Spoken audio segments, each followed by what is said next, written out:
પોરબંદર શહેરમાં વરસાદી જમાવટ જોવા મળી। રાત્રે 2 ઇંચ વરસાદ વરસી ગયો છે। પોરબંદરના રાણીબાગ અને એમજી રોડ છાયા ચોકી વિસ્તાર એસવીપી રોડમાં વરસાદી પાણી ભરાયા છે। પોરબંદર પાલિકાની કામગીરી અહીં નિષ્ફળ ગઈ હોય તેવા દ્રશ્યો નજરે પડી રહ્યા છે। દર વર્ષની જેમ પાલિકા દ્વારા પ્રી મોન્સૂન કામગીરીનો ઢોંગ કરવામાં આવ્યો છે।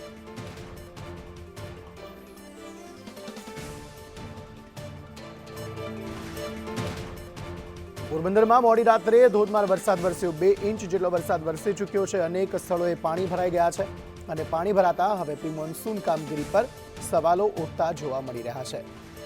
રાણીબાગ, એમજી રોડ, છાયા ચોકડી વિસ્તાર આ તમામ એવા વિસ્તારો કે જ્યાં પાણી ભરાયેલા અત્યારે જોવા મળી રહ્યા છે। લગભગ 2 ઇંચ જેટલો વરસાદ અહીં વરસ્યો છે।